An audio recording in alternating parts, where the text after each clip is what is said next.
পদার্থবিদ্যার ওপর 40টি গুরুত্বপূর্ণ এমসিকিউ প্র্যাকটিস করে নেব আজকে, যেগুলো WBCS প্রিলিমস এক্সামের জন্য the most important questions. So প্রথম কোশ্চেনে চলে আসি। দেখো, শূন্যস্থানে আলো 1 বছরে যে দূরত্ব অতিক্রম করে তাকে কি বলে? উত্তর হয়ে যাবে এটার আলোকবর্ষ বলা হয় তাকে। 1 বছরে শূন্যস্থানে আলো যে দূরত্ব অতিক্রম করে তাকে বলা হয় আলোকবর্ষ, ঠিক আছে। এবং এটি দূরত্ব মাপার একটি একক আলোকবর্ষ, ঠিক আছে। এবং যদি তোমাদের বলা হয় বা পরীক্ষাতেও যদি দেয় যে 1 আলোকবর্ষ সমান কত, তো 1 আলোকবর্ষ মানে হচ্ছে 9.64 গুণ 10⁻12 সেমি। দেখো বলছে 1 নটিক্যাল মাইল, ঠিক আছে। 1 নটিক্যাল মাইল নিচের কোন দূরত্বের সমান? তোমাদের কাছে কোশ্চেনটা অ্যাবসার্ড মনে হতে পারে বা অজানা মনে হতে পারে। নটিক্যাল মাইলটা কী জিনিস, নটিক্যাল মাইলটা কী জিনিস? তো তোমাদের প্রথমে বলে রাখি যে নটিক্যাল মাইল হচ্ছে একটি সমুদ্রের দূরত্ব মাপার একক, ঠিক আছে। নটিক্যাল মাইল হলো একটি সমুদ্রের দূরত্ব মাপার একক হিসেবে ব্যবহৃত হয়। তো এই 1 নটিক্যাল মাইল মানে হচ্ছে, ভালো করে কিন্তু মনে রেখে দেবে, পরীক্ষায় আসবে। উত্তর হবে অপশান নাম্বার বি, অর্থাৎ 1.852 কিলোমিটার। 1 নটিক্যাল মাইল হচ্ছে 1.852 কিলোমিটার, ঠিক আছে। এবং এটি যেটা বললাম আর কি, যে সমুদ্রের দূরত্ব পরিমাপ হিসেবে ব্যবহৃত হয়। নেক্সট কোশ্চেন, জাহাজের গতিবেগ পরিমাপের একক নিচের কোনটি? দেখো, জাহাজের গতিবেগ পরিমাপের একক হচ্ছে, আমরা প্রত্যেকেই জানি, নট হচ্ছে জাহাজের পরিমাপের একক, KNOT নট, ঠিক আছে। এবং এই যে প্রতি ঘন্টায়, মনে রাখবে, মানে 1 নট মানে হচ্ছে 1 KNOT নট। 1 নট মানে হলো প্রতি ঘন্টায় 1 নটিক্যাল মাইল গতিবেগ, ঠিক আছে। Next question. So next question উত্তর করার আগে প্রত্যেককে বলবো, আজকের এই গুরুত্বপূর্ণ ক্লাসটিকে প্রত্যেকে অবশ্যই কিন্তু লাইক করে দেবে, ঠিক আছে। প্রত্যেকে অবশ্যই লাইক করে দেবে। এবং নতুন ক্যান্ডিডেট যদি থাকো অবশ্যই কিন্তু সাবস্ক্রাইব করে নাও, কারণ আগামী দিনে WBCS প্রিলিমসের প্র্যাকটিস সেটের উপর ক্লাসগুলো কিন্তু থরলি আসতে থাকবে। এবং তোমরা যদি কমপ্লিটলি অ্যাটেন্ড করো, তোমাদের কাছে কোশ্চেন লেভেল একদম ইজি হয়ে যাবে। তোমরা যে কোনো প্র্যাকটিস সেটই প্র্যাকটিস করো না কেন, ইজি হয়ে যাবে পেপারটা। তো GS-এর chapter is very important chapter. তো তার মধ্যে সায়েন্সের পদার্থবিজ্ঞানের চ্যাপ্টার হলো আজকের এই ক্লাসটি। তো আগামী দিনে বহু ক্লাস আসতে চলেছে, তো সেই কারণে প্রত্যেককে বলবো সাবস্ক্রাইব করে নাও। নোটিফিকেশান খুব শীঘ্র তোমাদের ফোনে চলে যাবে যে কোনো ক্লাস আসার সঙ্গে সঙ্গে। এবং হ্যাঁ, অবশ্যই কিন্তু লাইক করে প্রত্যেকে কিন্তু কমেন্ট করে বলবে কারা কোন জায়গা থেকে অ্যাটেন্ড করছো ক্লাসটি। প্রত্যেকে নিজের প্লেস কিন্তু অবশ্যই লিখে পাঠাবে, ঠিক আছে। দেখো, তেলের পরিমাপের ক্ষেত্রে ব্যবহৃত 1 ব্যারেল প্রায় কত লিটারের সমান? আমরা প্রত্যেকেই জানি বা ছোটোবেলা থেকে শুনে আসছি যে 1 ব্যারেল মানে হচ্ছে 159 লিটার, ঠিক আছে। 1 ব্যারেল মানে 159 লিটার। এবং মনে রাখবে যে ইন্টারন্যাশনাল মার্কেট বা আন্তর্জাতিক বাজারে অপরিশোধিত তেলের পরিমাপ সাধারণত এই ব্যারেল এককে করা হয়, ঠিক আছে। এই যে ব্যারেল একক দেখছো, এই ব্যারেল এককে করা হয়, ঠিক আছে। কেন? কারণ তেল যে তেলের জন্য করা হয় সেই তেলটা তো অপরিশোধিত, ঠিক আছে। সেই কারণে কিন্তু করা হয়। 1 ব্যারেল মানে হচ্ছে 159 লিটার, মানে 1 লিটার কম। Next question. দেখো, চাপের অতি ক্ষুদ্র একক হচ্ছে বার। আমরা তো প্রত্যেকেই জানি যে চাপের অতি ক্ষুদ্র একক হলো বার। তো বিষয় হলো 1 বার সমান কত পাস্কেল, এটা কিন্তু আমাদেরকে মনে রাখতে হবে, কারণ পরীক্ষায় অনেক সময় কোশ্চেনটা দিয়ে দেয় যে 1 বার মানে কত পাস্কেল, ঠিক আছে। তো উত্তর হয়ে যাবে 10⁵ পাস্কেল, ঠিক আছে। 10⁵ পাস্কেল। আর এই যে দেখতে পাচ্ছ পাস্কেল, তো এই পাস্কেল হচ্ছে এসআই পদ্ধতিতে কিসের একক বলো তো? এসআই পদ্ধতিতে চাপের একক, ঠিক আছে। আমরা প্রত্যেকেই জানি এসআই পদ্ধতিতে চাপের একক হচ্ছে পাস্কেল। ক্লিয়ার? Next question. দেখো, রকেটের গতিবেগ নিচের কোন নীতি অনুযায়ী কাজ করে? অপশানগুলো ভালো করে যদি লক্ষ্য করো, উত্তর হয়ে যাবে দেখো অপশান নাম্বার বি, অর্থাৎ রৈখিক ভরবেগের সংরক্ষণ নীতি, ঠিক আছে। এবং মনে রাখবে যে নিউটনের গতিসূত্রের উপর ভিত্তি করে এই রৈখিক ভরবেগের সংরক্ষণ নীতিটি কাজ করে। পৃথিবীর কোন অঞ্চলে অভিকর্ষজ ত্বরণ এর মান সর্বাধিক হয়, সবচেয়ে বেশি হয় কোথায়? বিষুবরেখায় তো সবচেয়ে কম হয় নিম্নমুখী। আর উত্তর হয়ে যাবে মেরু অঞ্চল, ঠিক আছে। মেরু অঞ্চলে ঊর্ধ্বমুখী হয়, মানে সবচেয়ে বেশি হয়। এবার তোমরা প্রশ্ন করতেই পারো যে স্যার কেন মেরু অঞ্চলে ব্যাসার্ধ কম হয়, কেন এমনটা হয়? কারণ দেখো, পৃথিবীর আকৃতি কিন্তু আমরা বলি গোল, কিন্তু পৃথিবীর আকৃতি পুরোপুরি গোল নয়, ঠিক আছে। তো সেখানে জি এর মান সর্বাধিক হয় মানে মেরু অঞ্চলে, সেই কারণে। এবং মেরু অঞ্চলে উত্তর মেরু, দক্ষিণ মেরু এবং বিষুবরেখায় কিন্তু সর্বনিম্ন হয়। Next question. দেখো, পৃথিবীর আবর্তন গতি হঠাৎ থেমে গেলে বিষুবরেখায় কোনো বস্তুর ওজনের কি পরিবর্তন হবে? কোনো বস্তুর ওজনের, অপশান নাম্বার দেখো সি হবে রাইট আনসার, মানে কোনো বস্তুর ওজন বৃদ্ধি পাবে, ঠিক আছে। আবর্তন গতির কারণে তৈরি হওয়া যে অপকেন্দ্র বল, তোমরা সায়েন্সে পড়ে থাকবে অপকেন্দ্র বল, তো এর প্রভাব দূর হওয়ার ফলে কিন্তু বস্তুর ওজন বৃদ্ধি পায়, ঠিক আছে। নেক্সট কোশ্চেন দেখো, একটি লিফট সমবেগে উপরে উঠলে, একটি লিফটের সমবেগে উপরে উঠলে বা নিচে নামলে, বা একটা লিফট ধরো উপরে উঠুক চাই নিচেই নামুক, আরোহী মানে যে লিফটে চেপে আছে আরোহীর ওজনের কি পরিবর্তন অনুভূত হয়? সেই আরোহীর মানে মানুষটির কি ওজন বেড়ে যায় নাকি ওজন কমে যায়, না কোনো পরিবর্তন অনুভূত হয় না, নাকি ওজন শূন্য মনে হয়? এটার রাইট আনসার কি হয়ে যাবে? দেখো এটা রাইট আনসার হয়ে যাবে অপশন নাম্বার সি, অর্থাৎ কোনো পরিবর্তন কিন্তু অনুভূত হয় না। তোমরা নিজেরাও কিন্তু ট্রাই করে দেখতে পারো বিষয়টি, যে লিফটের ত্বরণ যেটাকে বলা হচ্ছে অ্যাক্সেলারেশন থাকলে ওজনের পরিবর্তন হয়। যদি লিফটের ত্বরণ থাকতো, অ্যাক্সেলারেশন থাকতো, তখন কিন্তু ওজনের পরিবর্তন হতো, কিন্তু যদি সমবেগে চলে তখন ত্বরণ কিন্তু শূন্য অবস্থায় থাকে। কারণ আমরা সায়েন্সে পড়েছি যে যদি সমবেগে চলে কোনো কিছু, মানে কোনো যেমন লিফট যদি সমবেগে চলে তখন ত্বরণ কিন্তু শূন্য হয়, ঠিক আছে, ত্বরণ শূন্য হয়, সেই কারণে কোনো রকম পরিবর্তন ফিল হয় না বা অনুভূত হয় না। ক্লিয়ার? Next question. এ বিষয়ে যদি তোমাদের কোনো রকম আজকের ক্লাসের যদি কোনো রকম ডাউটস থাকে অবশ্যই কিন্তু তোমরা কমেন্টে লিখবে, কোনো রকম প্রশ্ন থাকলে অবশ্যই লিখবে, আমি যথাসম্ভব উত্তর দেওয়ার চেষ্টা করব, ঠিক আছে, কোনো রকম যদি ডাউটস থেকে থাকে। তো যাই হোক, প্রত্যেকে বলবো আরও একবার অবশ্যই কিন্তু বন্ধুদেরকে শেয়ার করে দেওয়া আজকের এই গুরুত্বপূর্ণ ক্লাসটি, এবং এখনও যদি লাইক করতে গিয়ে ভুলে থাকো অবশ্যই কিন্তু লাইক করে দেবে, ঠিক আছে। দেখো, কোনো বস্তুকে পৃথিবী থেকে চাঁদে নিয়ে গেলে তার মানে তার ভরের কি পরিবর্তন হবে? উত্তর কী হবে? তার ভর অপরিবর্তিত থাকবে, ঠিক আছে। কোনো বস্তুকে যদি তুমি চাঁদে নিয়ে যাও তাহলে তার ভর কিন্তু অপরিবর্তিত থাকবে। এবং মনে রাখবে যে বস্তুর ভর স্থান ভেদে কখনো কিন্তু বদলায় না। একটা বিষয় কিন্তু ভালো করে মাথায় সেট করে নেবে যে বস্তুর ভর, কোনো বস্তুর ভর কিন্তু স্থান ভেদে কখনো বদলায় না। তবে চাঁদে যদি বস্তুটির নিয়ে যাওয়া হয় তখন কি হবে? যদি চাঁদে যদি কোনো বস্তুকে নিয়ে যাওয়া হয় তখন পৃথিবীর ওজনের, ভালো করে মনে রাখবে, পৃথিবীর ওজনের 1/6 অংশ হয়ে যাবে, ঠিক আছে, 1/6 অংশ হয়ে যাবে। তো এই বিষয়টা কিন্তু মনে রাখবে, পরীক্ষা অনেক সময় কিন্তু এই বিষয়টা দেয়। নেক্সট কোশ্চেন দেখো, বৃত্তাকার পথে ঘূর্ণায়মান কোনো বস্তুর ওপর কেন্দ্রাভিমুখী বল দ্বারা কৃতকার্য সর্বদা কত হয়? উত্তর হবে 0 হয়, ঠিক আছে, 0 হয়। দেখো, যে বল এবং সরণ, যদি দুটো জিনিস লক্ষ্য করো ভালো করে, যারা সায়েন্সের স্টুডেন্টস তারা ভালো বুঝতে পারবে। দেখো, বল এবং সরণ এর মধ্যবর্তী কোণ কিন্তু অবশ্যই তোমরা জেনে থাকবে 90 ডিগ্রি হয়, ঠিক আছে, বা যেটাকে বলা হয় সমকোণ বলা হয়। তো এই কারণেই কিন্তু কার্যহীন বল বলা হয়, ঠিক আছে, এবং তোমরা যেটা দেখলে উত্তর হলো 0। নেক্সট কোশ্চেন দেখো, পৃথিবীর মুক্তিবেগ বা এস্কেপ ভেলোসিটি কত? উত্তর হবে দেখো 11.2 কিমি পার সেকেন্ডটা হবে রাইট আনসার, ঠিক আছে, অপশন নাম্বার বি হবে রাইট আনসার। তাপমাত্রা বৃদ্ধি পেলে তরলের সান্দ্রতা বা ভিসকোসিটি সাধারণত কেমন হয়? হ্রাস পায়, তরলের সান্দ্রতা হ্রাস পায়, ঠিক আছে, মানে তরলের তাপমাত্রা বাড়লে অণুগুলোর মধ্যে আকর্ষণ বলগুলো কমে যায়, এবং কিন্তু অন্যদিকে দেখবে যে গ্যাসের ক্ষেত্রে তাপমাত্রা বাড়লে আবার সান্দ্রতা ভিসকোসিটি কিন্তু বৃদ্ধি পায়। এই বিষয়টা কিন্তু জেনে রাখা দরকার। নেক্সট কোশ্চেন দেখো, জলে ডিটারজেন্ট মেশালে জলের যেটা সারফেস টেনশন বা পৃষ্ঠটান, ঠিক আছে, সারফেস টেনশন, এটার কি পরিবর্তন হয়? অবশ্যই পরিবর্তন হয়। কেমন? হ্রাস পায়। জলের তো নিজস্ব পৃষ্ঠটান রয়েছে, তো তুমি যদি ডিটারজেন্ট জল মিশাও সাথে সাথে কিন্তু পৃষ্ঠটান কিন্তু হ্রাস পেয়ে যাবে। আর যে কারণে আমরা দেখি যে সহজেই কাপড়ের যে সূক্ষ্ম ছিদ্রে প্রবেশ করে যায় সার্ফের জল এবং ময়লা পরিষ্কার করতে পারে, ঠিক আছে, এই বিষয়টা তোমরা আশা করি জানো। নেক্সট কোশ্চেন দেখো, ঘড়ির স্প্রিং গুটিয়ে রাখলে তাতে কোন শক্তি সঞ্চিত থাকে? উত্তর হবে স্থিতিশক্তি সঞ্চিত থাকে তাতে। এবার যদি আমাকে প্রশ্ন করে যে স্যার স্থিতিশক্তিটা কি?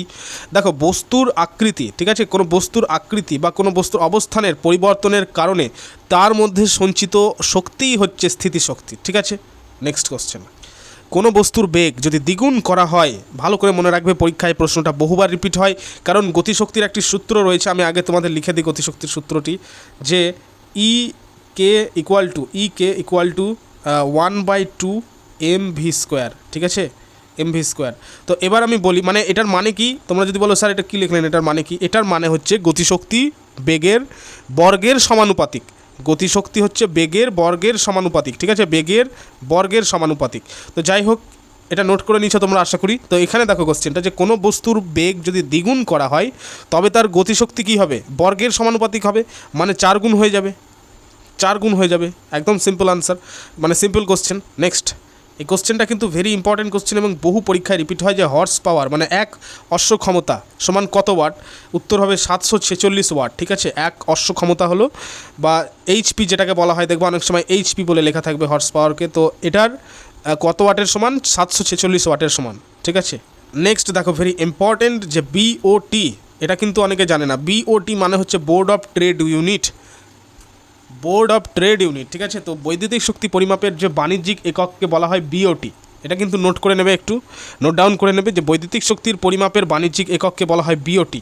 তো বিওটি কোনটির সমান? দেখো উত্তর হয়ে যাবে অপশন নাম্বার বি, অর্থাৎ 1 কিলোওয়াট পার ঘন্টার সমান হচ্ছে বিওটি। বাড়িতে দেখবে যে বাড়িতে ব্যবহৃত হয় বিদ্যুতের বিল, যে কিলোওয়াট পার মানে কিলোওয়াট ঘন্টা, ঠিক আছে, কিলোওয়াট KW বলে লেখা থাকে দেখবা, কিলোওয়াট ঘন্টা বা ইউনিট হিসেবে কিন্তু হিসাব করা হয় প্রত্যেকের বাড়িতে বিদ্যুতের বিল।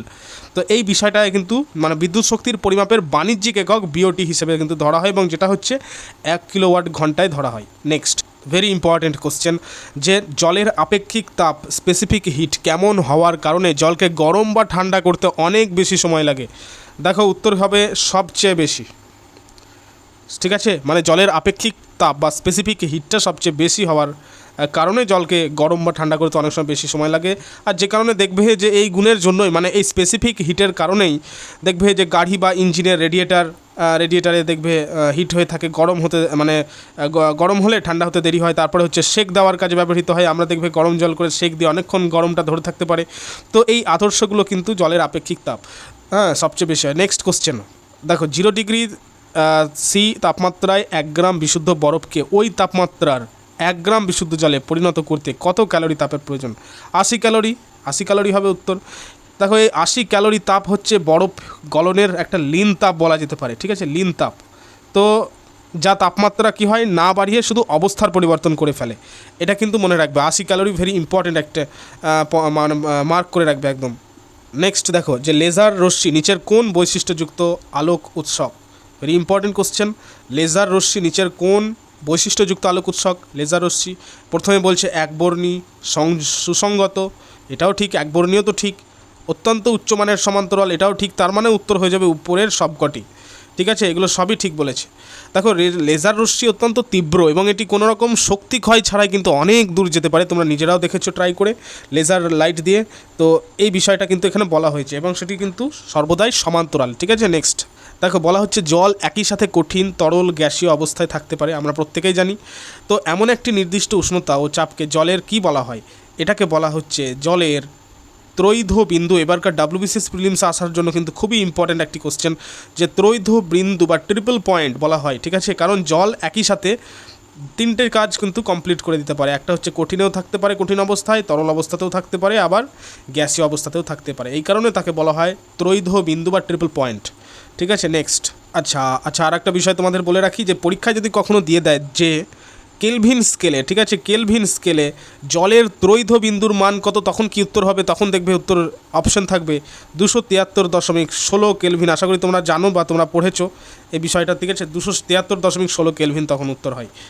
তো যাই হোক, নেক্সট কোশ্চেন দেখো, যে যখন সাদা আলো কোনো প্রিজমের মধ্য দিয়ে যায় তখন 7টি ভিন্ন রং হয়ে যায়। এই ঘটনাকে আমরা প্রত্যেকেই জানি কি বলা হয়? এই ঘটনা হচ্ছে আলোর বিচ্ছুরণ বা ডিসপারশন বলা হয়, ঠিক আছে। এবং তোমরা জানো যে 7টি নানান রং তৈরি করে, মানে 7টি রং তৈরি হয়, যেটাকে আমরা জানি বেনি আসহ কলা বলে আমরা শর্টকাটে মনে রেখেছি প্রত্যেকেই। বেনি আসহ কলা মানে বেগুনি, তারপরে নীল, তারপরে হচ্ছে আকাশি, সবুজ, হলুদ, কমলা, লাল, ঠিক আছে। যাই হোক, নেক্সট কোশ্চেনে আমরা এবার চলে এসেছি। দেখো, যে আলোক মহবাহী তন্তুর, মানে যেটাকে বলা হচ্ছে অপটিক্যাল ফাইবার, ঠিক আছে, আলোকবাহী তন্তু হবে এটা, সরি স্পেলিং মিস্টেক রয়েছে। তো এর ভেতরের আলো বারবার প্রতিফলিত হয়ে কোনো শক্তি ক্ষয় ছাড়াই অত্যন্ত দ্রুত গতিতে দীর্ঘ দূরত্ব অতিক্রম করে। এটি আলোর কোন নীতির ওপর ভিত্তি করে? দেখি অপশনগুলো ভালো করে। আলোর প্রতিসরণ থেকে বলে না, আলোর ব্যতিচার হবে না, আলোর অভ্যন্তরীণ, হ্যাঁ অবশ্যই আলোর অভ্যন্তরীণ পূর্ণ প্রতিফলন হবে রাইট আনসার, অপবর্তনও হবে না, ঠিক আছে। ক্লিয়ার প্রত্যেকের কাছে? তো এই অপটিক্যাল যে ফাইবারের কথা বলছে, এটা মানে অপটিক্যাল ফাইবার প্রযুক্তি বর্তমানে আমাদের যেটা উচ্চ গতিসম্পন্ন যেটা ইন্টারনেট, যেভাবে ইন্টারনেটটা চলছে, তো এটার কিন্তু মূল বেস হলো এইটাই, অপটিক্যাল ফাইবারের মতোই, ঠিক আছে। নেক্সট কোশ্চেন, আশা করি এই কোশ্চেনের উত্তর প্রত্যেকে পারবে। কমেন্টে রাইট আনসার করার চেষ্টা করো প্রত্যেকে। আরও একবার বলবো যে অবশ্যই কিন্তু লাইক করে দেবে আজকের এই গুরুত্বপূর্ণ ক্লাসটি এবং সাবস্ক্রাইব করে নাও। নতুন ক্যান্ডিডেটস যারা দেখছো, ক্লাসটা ওয়াচ করছো বা ক্লাসটা অ্যাটেন্ড করেছো, তাদেরকে বলবো প্রত্যেকে কিন্তু সাবস্ক্রাইব করে নাও, কারণ আগামী দিনে বহু ক্লাস আসতে চলেছে WBCS প্রিলিমসের ওপর। ইতিমধ্যেও কিন্তু চলে এসেছে topic wise, referral discussion wise এবং প্র্যাকটিস সেটের ওপরেও কিন্তু চলে আসছে ক্লাস আগামী দিনে। তো প্রত্যেককে বলবো অবশ্যই সাবস্ক্রাইব করে নাও এবং বেল বাটন হিট করে নাও। ক্লিয়ার? আর যারা এখনও পর্যন্ত আমাদের হোয়াটসঅ্যাপ চ্যানেল গ্রুপে জয়েন করোনি, তাদেরকে বলবো নিচে কমেন্টে লিঙ্ক দিয়ে দেওয়া হয়েছে, ডেসক্রিপশনেও লিঙ্ক দিয়ে দেওয়া হয়েছে, ক্লিক করে তোমরা হোয়াটসঅ্যাপ চ্যানেল গ্রুপ জয়েন করো, যে কোনো চাকরি সংক্রান্ত আপডেট সর্বপ্রথম পেয়ে যাবে। প্লাস হচ্ছে ডেলি জিকে কুইজ কিন্তু তোমরা প্র্যাকটিস করতে পারবে সেখানে, ঠিক আছে। নেক্সট কোশ্চেন দেখো, যে গাড়ির হেডলাইটে নিচের কোন ধরনের দর্পণ ব্যবহার করা হয়? আমরা প্রত্যেকেই জানি অবতল দর্পণ, কিন্তু সেটা হচ্ছে অর্ধবৃত্তাকার, ঠিক আছে, অর্ধবৃত্তাকার। কেন? কারণ এই দর্পণ আলোর উৎস থেকে শক্তিশালী সমান্তরাল আলোক রশ্মিগুচ্ছ তৈরি করে বহুদূর পর্যন্ত পাঠাতে পারে, ঠিক আছে, পাঠাতে সাহায্য করে। নেক্সট কোশ্চেন দেখো, উত্তল লেন্স এবং অবতল লেন্সের ক্ষমতার চিহ্ন কী? উত্তল লেন্স মানে হচ্ছে এটা রাইট অ্যান্সার হবে অপশন নাম্বার এ হয়ে যাবে, কারণ উত্তল লেন্স হচ্ছে, উত্তল লেন্সকে ধনাত্মকে প্রকাশ করা হয়, অবতল লেন্সকে ঋণাত্মকে প্রকাশ করা হয়, ঠিক আছে। তো আমরা প্রত্যেকেই জানি যে লেন্স যে বিষয়টা বলছে, একটা বিষয় তোমাদের বলে দিই, যে বলো তো যে লেন্সের ক্ষমতার একককে কি বলা হয়? অনেকে কিন্তু পারছে না উত্তরটা। লেন্সের ক্ষমতার একককে কি বলা হয়? উত্তর হবে ডায়োপ্টার বলা হয়, ঠিক আছে, ডায়োপ্টার। লিখতে প্রবলেম হচ্ছে, যাই হোক ডায়োপ্টার বলা হয়। Next question, very simple question এবং আশা করি প্রত্যেকে পারবে, কারণ কোনো সুস্থ চোখ বা চোখের ওপর কোনো চাপ না দিয়ে আমরা কী করি? ন্যূনতম 25 সেমি দূরত্বে বস্তুকে স্পষ্টভাবে দেখতে পাই। হ্যাঁ, এটা কিন্তু সায়েন্টিফিকলি প্রুভেন একদম, যে অ্যাটলিস্ট কত দূরত্ব থেকে আমাদের দেখা উচিত? উত্তর হবে 25 সেমি দূরত্ব থেকে দেখা উচিত। নেক্সট কোশ্চেন দেখো, যে কোনো বড় হলে বা কোনো বড় প্রেক্ষাগৃহে শব্দের উৎস বন্ধ হওয়ার পরেও, শব্দের যেটা সোর্স সেটা বন্ধ হওয়ার পরেও প্রতিফলনজনিত কারণে শব্দ কিছু সময়ের জন্য রেশ বা স্থায়িত্ব বজায় থাকে শব্দের, তো একে কি বলা হয়? একে বলা হয় অনুরণন বা যেটাকে বলা হয় রিভারবেশন ইংরেজিতে, ঠিক আছে, রিভারবেশন বলা হয়। নেক্সট কোশ্চেন দেখো, শব্দের উৎস ও শ্রোতার মধ্যে আপেক্ষিক গতি থাকলে শ্রোতার কাছে শব্দের কম্পাঙ্কের যে আপাত পরিবর্তন ধরা পড়ে তাকে কি বলে? তাকে বলা হয় ডপলার এফেক্ট বলা হয়, ডপলার এফেক্ট। যেমন ধরো আমি যদি উদাহরণ হিসাবে বলি তোমাদের, যে চলন্ত ট্রেনের হুইসেলের শব্দ, ঠিক আছে, চলন্ত ট্রেনের হুইসেলের শব্দ স্টেশনে দাঁড়িয়ে থাকা শ্রোতার কাছে ক্রমশ তীব্রতরখানা শুনতে পাওয়া যায়। এর কারণ হচ্ছে ডপলার এফেক্ট। একদম তীক্ষ্ণভাবে কেন আমাদের কানে আসে? এইটাই হচ্ছে ডপলার এফেক্ট। কারণ এই যে এখানে বলা রয়েছে যে শব্দের উৎস এবং শ্রোতার মধ্যে আপেক্ষিক গতি যদি থাকে, তবে শ্রোতার কাছে শব্দের কম্পাঙ্কের যে আপাত পরিবর্তন ধরা পড়ে তাকে ডপলার এফেক্ট বলে। এই কারণেই কিন্তু ট্রেনের হুইসেলের শব্দ স্টেশনে দাঁড়িয়ে থাকলে আমাদের কাছে কি হয়? তীব্র, একদম ক্রমশ তীব্র শোনা যায়। নেক্সট কোশ্চেন দেখো, যখন সামান্য আলাদা কম্পাঙ্কের দুটি শব্দ তরঙ্গ একই দিকে অগ্রসর হয়ে একে অপরের ওপর উপরিপাতিত হয়, তখন শব্দের তীব্রতার যে পর্যায়ক্রমিক হ্রাস বৃদ্ধি ঘটে তাকে কি বলে? তাকে বলা হয় বিট বলা হয় তাকে, ঠিক আছে। বাদ্যযন্ত্রের যে সুর বাঁধার যে কাজ, এই কাজটাকে কিন্তু এই বিট, মানে বিইএটি বিট, এই বিট বা স্বর কম্পের ঘটনা কিন্তু ব্যবহার করা হয়। নেক্সট কোশ্চেন দেখো, যখন কোনো বস্তুর, যেমন ধরে নাও সুপারসনিক বিমান, গতিবেগ, কোনো বস্তুর গতিবেগ সেই মাধ্যমের শব্দের গতিবেগের চেয়ে বেশি হয়, তখন সেই গতিকে কোন সংখ্যা দিয়ে প্রকাশ করা হয়? উত্তর হবে ম্যাক নাম্বার, ঠিক আছে, ম্যাক নাম্বার। যদি এই ম্যাক নাম্বার একের বেশি হয়ে যায়, ম্যাক নাম্বার যদি একের বেশি হয় তখন তাকে কি সুপারসনিক বলে। আর যদি তোমার 5-এর বেশি হয়ে যায়, ম্যাক নাম্বার যদি 5-এর বেশি হয়ে যায় তাকে কি বলে? তাকে হাইপারসনিক বলে। সুপারসনিক কখন বলে? যখন ম্যাক নাম্বার 1-এর বেশি হয়, আর যদি 5-এর বেশি হয়ে যায় তখন তাকে হাইপার, মানে বেশি হয়ে গেল, হাইপারসনিক বলা হয়। ক্লিয়ার প্রত্যেকের কাছে? If you have any doubts please you may put forward in the comment section. প্রত্যেকে কমেন্ট করে জানাবে কোনো রকম যদি ডাউটস থেকে থাকে। ক্লিয়ার? নেক্সট কোশ্চেনে এবার আমরা চলে যাব। দেখো, তড়িৎ পরিবাহিতার বা ইলেকট্রিক কন্ডাক্টেন্স একক মানে তড়িৎ পরিবাহিতার একক কোনটি? উত্তর হবে দেখো সিমেন, বা আরেক ভাষায় কিন্তু মোহ বলা হয়, ঠিক আছে, ভেরি ইম্পর্টেন্ট কোশ্চেন। বৈদ্যুতিক লাইনে ব্যবহৃত ফিউজ তারের প্রধান বৈশিষ্ট্য কী হওয়া উচিত? অবশ্যই উচ্চ রোধ থাকা উচিত এবং নিম্ন গলনাঙ্ক থাকা উচিত। দুটো শর্ত বা দুটো বৈশিষ্ট্য কিন্তু পূরণ করতে হবে, ঠিক আছে, বৈদ্যুতিক লাইনে ব্যবহৃত ফিউজ তারের ক্ষেত্রে। এক হচ্ছে উচ্চ রোধ থাকতে হবে এবং নিম্ন গলনাঙ্ক থাকতে হবে, ঠিক আছে। কোশ্চেন নাম্বার 34 দেখো, একটি আদর্শ ভোল্টমিটারের রোধ বা রেজিস্ট্যান্স হওয়া উচিত কেমন? অসীম হওয়া উচিত, ইনফিনাইট। দেখো, কারণ আদর্শ ভোল্টমিটারের রোধ অসীম হওয়া উচিত, যাতে কি হয়, এটি বর্তনী থেকে কোনো রকম কারেন্ট বা তড়িৎ যেন গ্রহণ না করে, সেই কারণে। নেক্সট দেখো, বৈদ্যুতিক বাল্বের ফিলামেন্ট তৈরিতে টাংস্টেন ব্যবহার করার মূল কারণ কি? এর মূল কারণ হচ্ছে, দেখতে পাচ্ছ এর গলনাঙ্ক অত্যন্ত উচ্চ, একদম মানে প্রায় দেখতে পাচ্ছ 3422 ডিগ্রি সি, ঠিক আছে, সেন্টিগ্রেড। তো নেক্সট কোশ্চেনে চলে আসবো। দেখো আমরা প্রত্যেকেই জানি যে পারমাণবিক চুল্লিতে মডারেটর হিসেবে ব্যবহৃত হয় কি D2O, যেটাকে বলা হয় ভারী জল। D2 এর পুরো নাম কি তোমাদের আমি প্রিভিয়াস ক্লাসে অলরেডি বলে ফেলেছি, তো তোমরা কিন্তু কমেন্টে জানাও এটা রাইট অ্যান্সার। এবং গ্রাফাইটও কিন্তু অনেক সময় ব্যবহার হয়ে থাকে পারমাণবিক চুল্লিতে, মানে নিউট্রনের গতিকে হ্রাস বা মন্দীভূত করতে সাহায্য করে এই মডারেটর। ঠিক আছে, নেক্সট কোশ্চেন।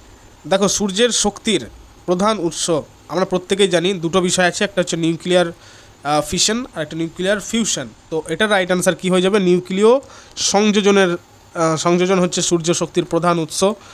তবে নিউক্লিয় বিভাজনটা কি, এটার আনসার তোমরা আমাকে বলো। ঠিক আছে, নেক্সট কোশ্চেন। দেখো তেজস্ক্রিয়তা, যেটাকে বলা হচ্ছে রেডিও অ্যাক্টিভিটি, তো তেজস্ক্রিয়তা পরিমাপের একক কী হবে, উত্তর হবে কুড়ি বা বেকারেল। ঠিক আছে, তেজস্ক্রিয়তার যেটা আন্তর্জাতিক এসআই একক সেটাকে বলা হচ্ছে বেকারেল, মানে BQA প্রকাশ করা হয়। Next question. অত্যন্ত উচ্চ তাপমাত্রা, যেমন ধরে নাও সূর্যের পৃষ্ঠতলের তাপমাত্রা বা চুল্লির যেটা তাপ পরিমাপ করার জন্য কোন যন্ত্র ব্যবহার করা হয়, উত্তর হবে তখন পাইরোমিটার ব্যবহার করা হয়। ঠিক আছে, পাইরোমিটার। নেক্সট কোশ্চেন দেখো, একবার চাপের এসআই একক পাস্কেল হলে, মানে একটু আগে যেটা বললাম যে একবার মানে হচ্ছে পাস্কেল, তো 1 পাস্কেল সমান কত, 1 নিউটন। নেক্সট কোশ্চেন তো আর নেই। তো যাই হোক 40টি প্রশ্ন প্র্যাকটিস করা গেল, তো প্রত্যেককে বলবো এভাবেই কিন্তু প্র্যাকটিস সেটগুলো আনা হবে এবং প্র্যাকটিস সেট করানো হবে। যেভাবে রেফারেল ডিসকাশন হচ্ছে আগামী ক্লাসে আরও বেশি করে রেফারেল ডিসকাশন হবে এবং কিছু কিছু ক্লাসগুলোতে আনা হবে যেগুলোতে র্যাপিড কোশ্চেন আনসার প্র্যাকটিস করার জন্য। ঠিক আছে, কোনো রকম রেফারেল ডিসকাশন কিন্তু চলবে না, জাস্ট টিক দিয়ে কিন্তু বেরিয়ে যেতে হবে। তো এইরকম ধরনের ক্লাসগুলো কিন্তু আনা হচ্ছে আগামী দিনে। তো প্রত্যেককে বলবো অবশ্যই কিন্তু সাবস্ক্রাইব করে পাশে থাকা বেল বাটন হিট করে নেবে এবং লাইক করে দেবে প্রত্যেকে। ঠিক আছে, এবং তোমাদের বন্ধুদেরকে শেয়ার করে দেবে এই আজকের এই গুরুত্বপূর্ণ ক্লাসটি। ভেরি ইম্পর্টেন্ট ক্লাস, তোমাদের কেমন লেগেছে অবশ্যই তোমরা কিন্তু কমেন্ট করে তোমাদের নিজস্ব ফিডব্যাক জানাবে এবং কোথা থেকে তোমরা দেখছো বা অ্যাটেন্ড করছো ক্লাসটি অবশ্যই কিন্তু তোমরা কমেন্টে লিখে পাঠাবে। সো থ্যাংক ইউ প্রত্যেককে ক্লাস অ্যাটেন্ড করার জন্য এবং অ্যাটেনশন রাখার জন্য। ধন্যবাদ।